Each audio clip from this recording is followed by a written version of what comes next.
মুম্বাইতে আমি প্রচণ্ড ঘুরতে ভালোবাসি, সেটা তো তোমরা অনেকেই জানো। আর আমি এইবারটা এসে একদমই ঘুরতে পারিনি। আর এখন সকাল 5:30 বাজে আর আমি দেখো বেরিয়ে পড়ছি ঘুরতে। আর রেন্টাল গাড়ি বুক করে আমরা বেরিয়ে পড়েছি, কোথায় যাবো কিছুই ঠিক করিনি। আর আমরা এমন একটা জায়গায় থাকি, সেখান থেকে এয়ারপোর্ট ক্রস করেই সব জায়গায় যেতে হয়। তো আমরা এখন এয়ারপোর্ট ক্রস করেই সাডেনলি গাড়ির মধ্যে বসেই প্ল্যান করছিলাম যে কোথায় যাবো ঘুরতে। সকাল 5:30 বেজে গেছে, আর আমরা প্ল্যান করলাম এখন মাইন্ড ড্রাইভ যাবো। আমি আরও বেরিয়ে পড়েছিলাম।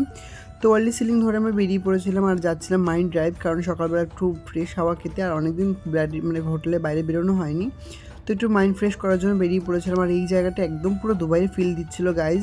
এত সুন্দর ব্রিজের টার্নিংগুলো ছিল, দেখে মনে হচ্ছিলো আমি দুবাই চলে এসেছি। দুবাইয়ের যে টার্নিংগুলো দেখা যায় ভিডিওতে, সেরকম লাগছিলো। দেখো তোমরা নিজের চোখে কি ভালো লাগছিলো। সকালবেলা কোনো ট্রাফিক ছিল না, তার থেকে আরও বেশি ভালো লাগছিলো। আর যেতে যেতে দেখে ফেলেছি আম্বানির বাড়ি। দেখো তোমাদের জুম করে দেখাচ্ছি, একদম গাড়ির সামনে মনে হচ্ছে না আম্বানির বাড়িটা দাঁড়িয়ে রয়েছে। তো আমরা আম্বানির বাড়িটাও দেখে ফেলেছি সকালবেলা। তো বলতে বলতে পৌঁছে গেছি আমরা মাইন্ড ড্রাইভে। দেখো পুরোটা কত সুন্দর, পরিষ্কার পরিচ্ছন্ন, একদম পুরো শুনশান লাগছে না। আর একটু পরেই দেখতে পারবে কত লোক মর্নিং ওয়াক করছে। আর আমরা এখানটা দুজন মিলে দেখো একটু দাঁড়িয়ে ভিডিও তুলে নিলাম, কারণ এত সুন্দর ফ্রেশ হাওয়া, এত ভালো লাগছিলো।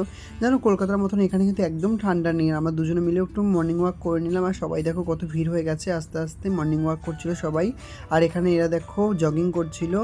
কিন্তু কলকাতায় এতটা ঠান্ডা পড়েছে, আর আমরা সমুদ্রের কাছে রয়েছি, এখানে একদম ঠান্ডা নেই। আমরা সোয়েটার পরে গিয়ে ভুল করেছি। তারপর দুজন মিলে বসে একটু ঠান্ডা ফ্রেশ হাওয়া খেয়ে নিলাম।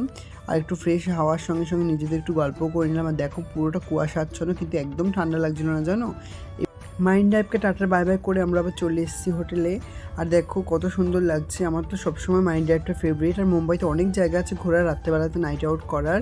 তো আমরা ঘুরে টুরে চলে এসেছি বাড়িতে আর হোটেলে। আরও আসার পথে হোটেলের ওখান থেকে একটু চা খেয়েছে, আমি একটু কলা নিয়ে নিয়েছিলাম। তারপর একটু খেয়েছিলাম দুজন মিলে ডাবের জল সকালে খাওয়া স্বাস্থ্যের পক্ষে খুবই ভালো। তারপর ডাবের জল খেয়ে আমরা কিছু ব্রেকফাস্ট নিয়ে হোটেলে চলে এসেছি। আমরা ব্রেকফাস্টে নিয়েছিলাম মেদু ভাড়া আর ইডলি। তো আজকে ভিডিওটা কেমন লাগলো তোমরা সবাই কমেন্ট করে জানিও। আর তোমরা কোথায় কোথায় মুম্বাই ঘুরতে দেখতে চাও সেটাও কমেন্ট করে জানিও। আর ভিডিওটা কেমন লাগলো তোমরা কিন্তু কমেন্ট করতে একদম ভুলবে না। Tata bye bye.